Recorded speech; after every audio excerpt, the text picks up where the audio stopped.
Everyone. आज है 30 जनवरी और आज हम लोग 30 जनवरी से बनने वाले इंपॉर्टेंट करंट अफेयर्स को डिस्कस करेंगे और लास्ट में कुछ जीके के क्वेश्चंस भी डिस्कस करेंगे जो एग्जाम में पूछे जा चुके हैं या फिर मोस्टली रिपीटेड पूछे जाते हैं। चलिए स्टार्ट कर लेते हैं आज का वीडियो।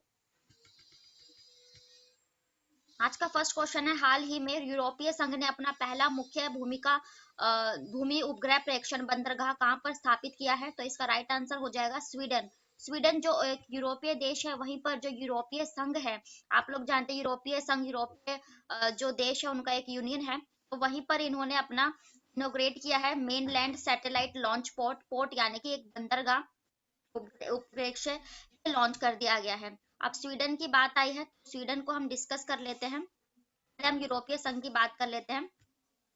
ये यूरोपीय संघ की जो मेंबर कंट्रीज है, ये वाला जो सारा क्षेत्र पड़ जाता है, आपको पता है ये एशिया के पार्ट का अलग जो पड़ता है यहाँ पर, ये पड़ जाता है सारा यूरोपीय संघ। अब यूरोपीय संघ के टोटल 27 सदस्य होते हैं। पहले इसमें ब्रिटेन शामिल था, लेकिन फिर उसके बाद यूरोपीय संघ से ब्रिटेन जो एग्जिट हो गया, ठीक है, जिसे ब्रेग्जिट कहा जाता है। जब एग्जिट हुआ था तो 27 अब जो है मेंबर कंट्रीज रह गई है। यहाँ पर लिखा हुआ है ये 28 थी पहले, अब ये 27 यानी कि ब्रिटेन इसमें से एग्जिट कर गया है।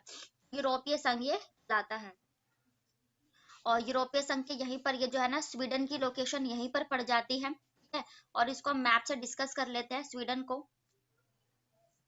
यहाँ पर ये जो जूम करके है यूरोपीय मैप में, कुछ यहाँ पर स्वीडन की लोकेशन पड़ जाती है। स्वीडन की राजधानी हो जाएगी स्टॉकहोम, और स्टॉकहोम स्वीडन की राजधानी है। स्वीडन की राजधानी हो जाएगी यूरो। स्वीडन में जितने भी यूरोपीय संघ के जो देश आते हैं उसमें जो है उनकी जो करेंसी है वो यूरो पड़ जाती है। स्वीडन अभी हाल ही में चर्चा में इसलिए था क्योंकि उल्फ क्रिस्टर्सन इसके हाल ही में जो है ना महिला जो है प्रधानमंत्री बनी है, स्वीडन इसलिए चर्चा में था। अदर ऑप्शंस अगर डिस्कस करें तो फिनलैंड इसलिए चर्चा में था क्योंकि इसकी जो पहली महिला जो राष्ट्रपति बनी थी वो सना मारिन बनी थी।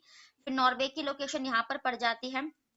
उसके बाद यूनाइटेड किंगडम यहीं पर पड़ जाता है। यूनाइटेड किंगडम मैंने आपको बताया है ये 4 देशों से मिलकर बनता है, स्कॉटलैंड, नॉर्थ आयरलैंड यानी कि उत्तरी आयरलैंड का जो हिस्सा होता है, फिर यहाँ पर वेल्स की लोकेशन और इंग्लैंड। तो ये 4 देश जो है यूनाइटेड किंगडम यानी कि ब्रिटेन जिसे कहते हैं उसका निर्माण करते हैं। अब यूरोपीय देश में ही यहाँ पर स्पेन की लोकेशन पड़ जाती है और नीचे मोरक्को की। तो मैंने आपको बताया है कि जो स्पेन यूरोप का कंट्री पड़ जाता है और मोरक्को ये अफ्रीका की कंट्री, तो इन दोनों को ही यहाँ पर जिब्राल्टर जो जल संधि लिखा हुआ है, ये दोनों जिब्राल्टर जल संधि के द्वारा अलग होते हैं, या फिर यूरोप और अफ्रीका महाद्वीप जिब्राल्टर जल संधि के द्वारा अलग होते हैं, ऐसा कहा जाता है और ये एग्जाम में पूछा जाता है। फिर यहाँ पर फ्रांस की लोकेशन पड़ जाती है। तो फ्रांस के अभी इसलिए चर्चा में था क्योंकि फ्रांस के साथ अभी हाल ही में हमने अपनी वरुण एक्सरसाइज जो है की है। यहाँ फ्रांस और स्विट्जरलैंड की जो सीमा पड़ जाती है, स्विट्जरलैंड ये रहा। यहाँ पर एक जूरा पर्वत मैंने आपको कराया है। जूरा पर्वत यहाँ पर इनकी सीमा पर ही है, फेमस पर्वत है, पूछा जाता है स्विट्जरलैंड। और ये सारा जो क्षेत्र है वो आल्प्स की पहाड़ियों से घिरा हुआ है। फिर यहाँ स्लोवानिया की लोकेशन पड़ जाती है। क्यों चर्चा में था? क्योंकि इसकी पहली महिला राष्ट्रपति नताशा पिर्क बनी थी। इटली की बात करें तो फूड सेफ्टी ऑर्गेनाइजेशन का जो अंतरराष्ट्रीय मुख्यालय है ये इटली में ही हो जाएगा हेडक्वार्टर।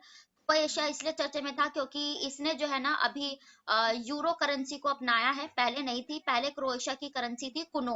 अब इसने जो है क्रोएशिया ने हाल ही में जो है अपनी करेंसी यूरो अपनाई थी। फिर ऑस्ट्रिया की बात करें तो कई बार एग्जाम में पूछा जाता है oil and petroleum export countries का हेडक्वार्टर कहाँ है? तो ओपेक यानी कि oil and petroleum export countries का ये ऑस्ट्रिया में जो है हेडक्वार्टर हो जाएगा। यूक्रेन की लोकेशन यूरोप में यहाँ पड़ जाती है। आप लोग जानते हैं कि यहाँ पर जो रशिया है और यूक्रेन का जो है यहाँ पर युद्ध चल रहा है, तो इसलिए ये इम्पोर्टेंट हो जाती है।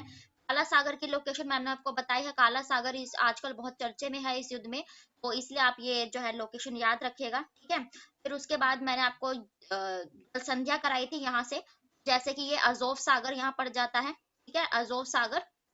उसके बाद जब मैंने आपको बताया जल संधि क्या होते हैं, जब दो थल पार्ट मिलते अलग होते हैं और दो जल के पार्ट मिल जाते हैं, यानी कि दो जल संधियां आपस में जुड़ जाते हैं, जल और जो थल है अलग हो जाता है। जैसे इस अजोव सागर का पानी जब काला सागर में पड़ता है तो यहाँ पर क्या बनता है? तो यहाँ पर मैंने आपको कर्च जल संधि बताई थी। फिर इस काला सागर का पानी यहाँ तुर्की के यहाँ पर एक मरमरा सागर पड़ता है। जब काला सागर का पानी तुर्की में पड़ता है तो यहाँ पर एक बोस्पोरस जल संधि बनती है। इस मरमरा सागर का पानी यहाँ पर एक एजियान सी पड़ जाता है, ठीक है, इस लोकेशन पे। तो एजियान सी का मिलता है जब, तो यहाँ पर कौन सी, तो यहाँ पे डार्निलिस जल संधि बनती है। तो कितनी जल संधि डिस्कस करी, एक कर्च, बॉस्फोरस और डार्निलिस। चार सागर, अजोव सागर, काला सागर, मरमरा सागर और एजियान सी या एजियान सागर। तो ये कुछ चीजें हैं जो एग्जाम में पूछ ली जाती हैं, ठीक है। तो ये अभी चर्चे में थे, अब हम देख लेते हैं अदर ऑप्शंस, ठीक है। अदर ऑप्शंस अगर डिस्कस करें अंतरिक्ष वगैरह से रिलेटेड, तो जापान, मैंने आपको बताया है, जापान ने अपना पहला एक निजी मून लैंडर लॉन्च किया था हाल ही में। जापान ने निजी मून लैंडर क्यों, क्योंकि पहली बार किसी जापान की प्राइवेट स्पेस कंपनी ने लॉन्च किया था। जापान जिसकी राजधानी है टोक्यो, फूमियो किशिदा यहाँ के प्रधानमंत्री हैं। चाइना की बात करें तो चाइना ने अभी अपना खुद का स्पेस स्टेशन के लिए जो है एक 3 अंतरिक्ष यात्री जो है हाल ही में लॉन्च किए थे। चाइना की राजधानी बीजिंग, राष्ट्रपति है शी जिनपिंग। अमेरिका की बात करें तो अमेरिका ने हाल ही में एक आर्टिमिस फर्स्ट मिशन लॉन्च किया था चंद्रमा पर अनुकूल परिस्थितियों का पता लगाने के लिए। अमेरिका की राजधानी है वॉशिंगटन डीसी। जो बाइडेन यहाँ के राष्ट्रपति है। स्वीडन हम डिस्कस कर ही चुके हैं, अब हम देख लेते हैं नेक्स्ट क्वेश्चन। नेक्स्ट क्वेश्चन है, हाल ही में कौन सा देश अंतरराष्ट्रीय अक्षय ऊर्जा एजेंसी की 13वीं बैठक की मेजबानी कर रहा है। तो ये जो अंतरराष्ट्रीय रिन्यूअल एजेंसी की जो मीटिंग है, अपना देश भारत ही जो है इस बार होस्ट कर रहा है। और ये भारत के लिए ये भी प्राउड की बात है। आप लोग जानते हैं इस बार कई चीजें भारत होस्ट कर रहा है, जैसे G20 हो गया। तो ऐसी कुछ चीजें होस्ट कर रहा है, जिसमें से जो presidency of 13th international renewal agency है, इसको जो है आयरेना आ गया है। तो ये भी जो है अपना भारत जो है होस्ट करेगा, ठीक है, अपना भारत होस्ट करेगा। अब देख लेते हैं हम other options. Other option discuss करेंगे भारत और क्या क्या होस्ट कर रहा है। तो इस बार G20 बहुत चर्चे में है, ये तो जरूर याद रखना है आपको। G20 की जो बैठक है यही होगी। फिर SCO यानी कि संघाई कॉर्पोरेशन की मेजबानी करेगा। Federation of international hockey host करेगा। ICC जो मेंस वर्ल्ड कप होंगे ये भारत ही होस्ट करेगा, ठीक है। और इजिप्ट की बात करें अदर ऑप्शंस, तो इजिप्ट ने क्या होस्ट किया अभी, तो COP27 इस बार इजिप्ट ने ही होस्ट किया था। इजिप्ट जो अफ्रीका का देश है, जिसकी राजधानी है काहिरा, है ना। अभी मिस्र क्यों चर्चा में था, क्योंकि इसके जो अब्दुल फतेह अल सीसी है, हमारे जो गणतंत्र दिवस है उसमें एज ए गेस्ट के तौर पर आए थे यहाँ के राष्ट्रपति। कनाडा की बात करें तो अभी जो एक COP15 सम्मेलन हुआ था, COP15 यानी कि जो बायोडायवर्सिटी यानी कि जैव विविधता का सम्मेलन, ये कनाडा में हुआ था। कनाडा एक उत्तरी अमेरिका का देश है, जिसकी राजधानी है ओटावा, और जस्टिन ट्रूडो यहाँ के प्रधानमंत्री है। पनामा की बात करें, पनामा जो है मध्य अमेरिका का एक देश पड़ जाता है। तो यहाँ पर COP19 सम्मेलन हुआ था। COP19 क्या है, जो वन्य जीव अभयारण्य संरक्षण सम्मेलन होता है वो। तो COP19 पनामा में हुआ था, मध्य अमेरिका का एक देश है, ठीक है। अब देख लेते हैं हम अदर ऑप्शंस। नेक्स्ट क्वेश्चन है, हाल ही में किस देश के राष्ट्रपति गुएन जुआन फुक ने भ्रष्टाचार के आरोप के कारण इस्तीफा दिया है। तो ये हो जाएगा इसका राइट आंसर वियतनाम। वियतनाम जो ओशिनिया वाले क्षेत्र में पड़ जाता है। तो वियतनाम के जो अभी प्रेसिडेंट हैं, इनको जो है ना हाल ही में इस्तीफा देना पड़ गया है, और इन पर जो है भ्रष्टाचार का आरोप लगाया, जिसके चलते इनको जो है वियतनाम के प्रेसिडेंट को रिजाइन देना पड़ गया है। वियतनाम को हम मैप से डिस्कस कर लेते हैं। यहाँ पर मैप पर जो है इस क्षेत्र में जो है वियतनाम की लोकेशन पड़ जाती है। ये आप लोग देख रहे हो इंडिया के पर्सपेक्टिव में। जो म्यांमार हमारा पड़ोसी देश है, थाईलैंड, और यहीं से होते हुए फिर वियतनाम की जो यहाँ पर लोकेशन पड़ जाती है। तो वियतनाम जिसकी राजधानी है हनोई, ठीक है। तो ये यहीं पर जो है इसके राष्ट्रपति को किया गया है। और अभी अदर ऑप्शंस अगर हम डिस्कस करेंगे, तो यहाँ पर हमारे पड़ोसी देश बांग्लादेश की लोकेशन पड़ जाती है। बांग्लादेश अभी इसलिए चर्चे में था क्योंकि हमने अभी जो मैत्री एक पाइपलाइन की शुरुआत की है, ये बांग्लादेश के साथ हाल ही में किया है। मैत्री पाइपलाइन मैंने जस्ट 2 दिन पहले कराया है। म्यांमार यहीं पर पड़ जाता है, म्यांमार की राजधानी बर्मा। म्यांमार इसलिए चर्चा में था क्योंकि आपको मैंने कराया था फाइनेंशियल एक्शन टास्क फोर्स जो है, जिसका हेडक्वार्टर फ्रांस में है। फाइनेंशियल एक्शन टास्क फोर्स ने म्यांमार को अपनी ब्लैक लिस्ट में हाल ही में शामिल किया था।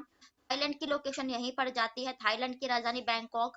तो यहाँ पर जो है एक हमने इसके साथ हमारी एक मैत्री एक्सरसाइज होती है, मैत्री, ठीक है।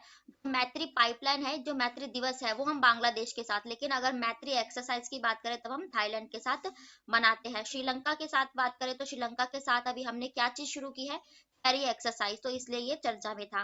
मलेशिया, मलेशिया की राजधानी है यहाँ पर कुआलालंपुर। मलेशिया भी मैंने इसलिए आपको कराया था कि जो बैडमिंटन वर्ल्ड फेडरेशन है ना, इसमें कौन जीता है? Victor Axelsen. तो बैडमिंटन जो ओपन है, मलेशिया ओपन, विक्टर एक्सेल्सन ने जीता ये, और यहीं पर बैडमिंटन वर्ल्ड फेडरेशन का हेडक्वार्टर है। ये कुछ चीजें थी, अदर फैक्ट जो डिस्कस करने था। अब हम देखेंगे अदर ऑप्शंस, कुछ देशों के राष्ट्रपति या प्रधानमंत्री से रिलेटेड। जैसे न्यूजीलैंड, न्यूजीलैंड की अभी मैंने आपको बताया कि जेसिंडा अर्डन ने यहाँ पर जो है इस्तीफा दिया था, यहाँ की महिला प्रधानमंत्री थी जेसिंडा अर्डन। अब न्यूजीलैंड की जो है इस्तीफा दे दिया। न्यूजीलैंड न्यूजीलैंड की राजधानी है वेलिंगटन, ठीक है। और अब नए इसके राष्ट्रपति कौन बने थे, मैंने कराया था, क्रिस हिप्किंस जो है यहाँ के नए प्रधानमंत्री बने। मालदीव्स की बात करें तो मालदीव्स जो हमारा इंडिया के लोकेशन में यहाँ पर जो मालदीव्स की लोकेशन पड़ती है, मालदीव्स के जो राष्ट्रपति उनको 11 साल की सजा हाल ही में सुनाई गई थी। म्यांमार की बात करें तो म्यांमार की भी एक जो प्रधानमंत्री की जो मतलब एक पॉलिटिकल पार्टी से ही आंग सांग सूकी आपने सुना होगा, जो महिला है वो भी 2 साल से अभी जेल में ही है, ठीक है। अब देख लेते हैं हम नेक्स्ट क्वेश्चन।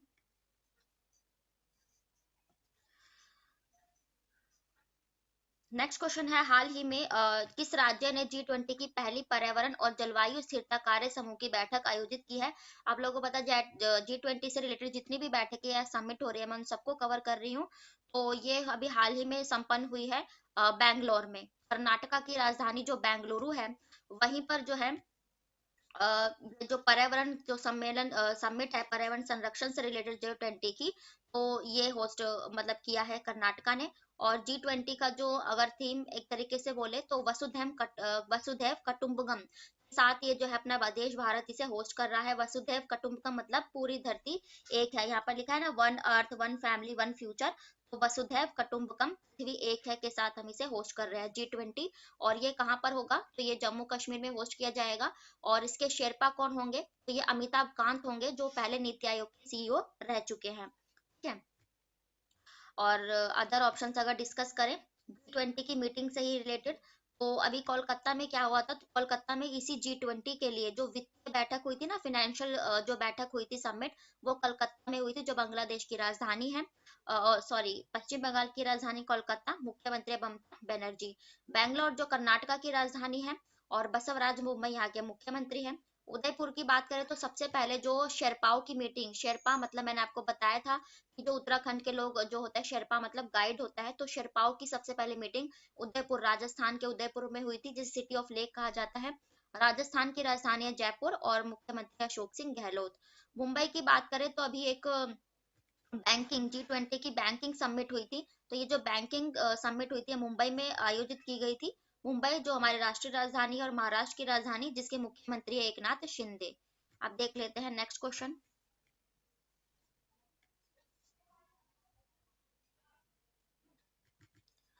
नेक्स्ट क्वेश्चन है, when is data protection day celebrated, यानी कि जो आपकी डाटा प्राइवेसी डे होता है ना, कि जो आपके डाटा जो प्राइवेसी है उसको जागरूक करने के लिए, तो वो 28 जनवरी को मनाया जाता है डेटा प्रोटेक्शन डे। आपकी डेटा प्राइवेसी से रिलेटेड आपको जागरूक करने के लिए ये हर साल 28 जनवरी को मनाया जाता है। फोन में हो आपका डेटा या किसी भी तरह का, तो उसकी प्राइवेसी से रिलेटेड जो डेटा है वो 28 जनवरी को डे सेलिब्रेट किया जाता है। अदर ऑप्शंस भी हम डे से रिलेट करके पढ़ेंगे इंपॉर्टेंट। जैसे 23 जनवरी को अभी हमने पराक्रम दिवस के रूप में नेताजी सुभाष चंद्र बोस की जयंती सेलिब्रेट की थी, ठीक है। और उसके बाद 25 जनवरी को हमने अपने चुनाव आयोग का दिवस यानी कि राष्ट्रीय मतदाता दिवस मनाया था, क्योंकि इसी दिन हमारे इलेक्शन कमीशन चुनाव आयोग की स्थापना 1950 में हुई थी। 27 जनवरी की बात करें तो अभी मैंने आपको होलोकॉस्ट डे, होलोकॉस्ट यानी कि जो विश्व प्रलय दिवस 27 जनवरी को मनाया जाता है। अब हम डिस्कस करेंगे, ये थे आज के आपके डेली के करंट अफेयर्स और कुछ स्टैटिक जीके के क्वेश्चंस। अब हम डिस्कस करेंगे 10 इंपॉर्टेंट जीके के प्रश्न जो ऑल कॉम्पिटिटिव एग्जाम्स के लिए हैं। जितने भी आप वनडे एग्जाम देते हो, एसएससी, रेलवे, बैंकिंग, एनटीपीसी, उन सभी के लिए इंपॉर्टेंट है। और अभी एसएससी एमटीएस की जो है वैकेंसी निकली है, जिन लोगों ने भी फॉर्म नहीं फिलअप किया है वो कर ले। तो देख लेते हैं अपना फर्स्ट क्वेश्चन। हमारा आज का फर्स्ट क्वेश्चन है, गर्मियों में उत्तर पश्चिम के मैदान में बहने वाली बहुत गर्म और शुष्क स्थानीय हवाओं को क्या कहते हैं? आपको पता होगा उन्हें लू कहा जाता है, जो बहुत ही गर्म शुष्क हवा। और भारत का जो इस तरह का जो लोकेशन यहाँ पर दिल्ली हरियाणा की साइड, यहाँ पर उत्तर पूर्व की साइड जो पड़ती है, तो वही लू कहलाती है। और यही जो गर्म हवाएं होती है ना, तो जब ये बांग्लादेश में प्रवेश करती हैं, बंगाल की खाड़ी के यहाँ पर, तब इन्हें काल बैसाख कहा जाता है, इन्हीं शुष्क और गर्म हवाओं को। ठीक है, और फिर नॉर्वेस्टर, तो जब ये भारत के पूर्वी क्षेत्र में यहाँ पर प्रवेश करती है, जहाँ असम सिक्किम वगैरह पूर्वी क्षेत्रों में, तब इन हवाओं को नॉर्वेस्टर कहा जाता है। जब यही हवाएं साउथ में जैसे केरल और कर्नाटका के तट पर प्रवेश करती है ना यही हवाएं, तो इन्हें चेरी ब्लॉसम हवाएं जो है कहा जाता है। तो ठीक है, उत्तर पश्चिम में जाएंगी तो ये लू कहलाएंगी, दक्षिण में जाएंगी तो चेरी ब्लॉसम, उत्तर हमारे जो पूर्वोत्तर राज्यों में बहेंगी तो ये नॉर्वेस्टर कहलाएंगी, और बंगाल की खाड़ी में इन्हें काल बैसाख के नाम से जाना जाता है। नेक्स्ट क्वेश्चन है, अर्थव्यवस्था की एक केंद्रीय समस्या क्या है? तो अर्थव्यवस्था की कौन सी समस्याएं होती है कि क्या उत्पादन किया जाए, कैसे उत्पादन करें और किसके लिए करें। तो ये सारी जो है सभी ऑल ऑफ अबव, यानी कि सभी जो है एक अर्थव्यवस्था की समस्या होती है कि उत्पादन से रिलेटेड। अब नेक्स्ट क्वेश्चन है, सूची में सार्वजनिक स्वास्थ्य और स्वच्छता और अस्पताल औषधालय संविधान के तहत आते हैं, मतलब कि किस सूची में संविधान की स्वास्थ्य स्वच्छता और अस्पताल आते हैं। तो ये जो राज्य सूची होती है, स्टेट लिस्ट, इसी में जो है आते हैं ये। और मैंने आपको बताया टोटल 12 अनुसूची होती है, जिसमें से जो 7वीं अनुसूची है उसमें संवर्ती सूची, राज्य सूची, केंद्रीय सूची, तीनों सूचियां वर्णित है। नेक्स्ट क्वेश्चन है, आप रोड लोवर नेम को किस खेल से जुड़ेंगे? ये जो रोड लोवर नेम होता है ये होता है लॉन टेनिस का, लॉन टेनिस से रिलेटेड होता है। और कल मैंने आपको बताया था कि बीमर शब्द किससे रिलेटेड होता है, ये जो बीमर शब्द है क्रिकेट से रिलेटेड, और रोड लोवर लॉन टेनिस से रिलेटेड होता है। नेक्स्ट क्वेश्चन है, मुख्य रूप से मैंग्रोव से युक्त ज्वारीय वन कहाँ पाया जाता है? आपने जो है वर्षा वन, मैंग्रोव वन सुने होंगे। तो ये जो हमारा सबसे बड़ा जो डेल्टा वन है भारत का, सुंदरवन डेल्टा वन, और ये कहाँ पर है? तो ये पश्चिम बंगाल में है। ठीक है, वेस्ट बंगाल में, तो वहीं पर सुंदरवन डेल्टा वन में पाए जाते हैं। नेक्स्ट क्वेश्चन है, जिला न्यायाधीश किसके नियंत्रण में होता है? तो मैंने आपको बताया है कि एक जो हमारा पिरामिड टाइप की संरचना, जिसमें सबसे ऊपर सर्वोच्च न्यायालय यानी कि सुप्रीम कोर्ट, फिर यहाँ हाई कोर्ट, और सबसे नीचे जो है जिला अदालतें होती है। तो जिला अदालत किसके अंडर में होंगी? उच्च न्यायालय के अंडर में। ठीक है, तो उच्च न्यायालय हो जाएगा इसका राइट आंसर। नेक्स्ट क्वेश्चन है, महावीर के प्रथम शिष्य कौन थे? तो महावीर स्वामी जो जैन धर्म के संस्थापक थे, तो सॉरी जो है गुरु थे, मतलब इन्हीं के जो है 24 तीर्थकर जो हुए थे, 24वें थे। तो इसमें जो जमाली थे, यही जो इनके प्रथम शिष्य थे, जमाली। नेक्स्ट क्वेश्चन है, GUI का संक्षिप्त नाम क्या है? यानी कि जो GUI है इसकी फुल फॉर्म क्या है? तो ग्राफिकल यूजर इंटरफेस, यही जो इसकी फुल फॉर्म हो जाएगी, graphical user interface. Next question है, एक राज्य सरकार किसके बिना अस्तित्व में नहीं रह सकती? तो इसका राइट आंसर हो जाएगा सरकार का कोई भी स्वरूप, यानी कि कोई भी देश हो, कोई भी सरकार उसमें होनी चाहिए, चाहे वो तानाशाह हो, चाहे कोई भी हो। अगर कोई भी सरकार नहीं रहेगी तो वहां का जो शासन है निरंकुश होगा, कुछ वहां पर अस्तित्व बन ही नहीं पाएगा। इसलिए चाहे कोई भी सरकार हो लोकतांत्रिक संसदीय, पर वहां पर कोई भी सरकार का एक राज्य में, एक देश में रूप होना चाहिए। नेक्स्ट क्वेश्चन है, सिख सेना को क्या कहा जाता था? तो आप लोग जानते हैं पहले जो सिख सेना थी उन्हें खालसा कहा जाता था। ठीक है, खालसा पद की जो है शुरुआत की थी, तो ये सिख सेना कहा जाता है। ठीक है, तो ये थे आज के आपके डेली के करंट अफेयर्स और स्टैटिक जीके के क्वेश्चंस, और जितने भी अदर फैक्ट या कवर हो सकते हैं तो मैंने उन सभी को कवर किया है। वीडियो पसंद आए तो प्लीज लाइक करें, कोई कंजूसी ना करें, और चैनल को सब्सक्राइब करें ताकि नोटिफिकेशन आप तक पहुंच सके। थैंक यू वेरी मच, फिर मिलते हैं ऐसे ही नेक्स्ट वीडियो के साथ, तब तक के लिए बाय, राधे राधे।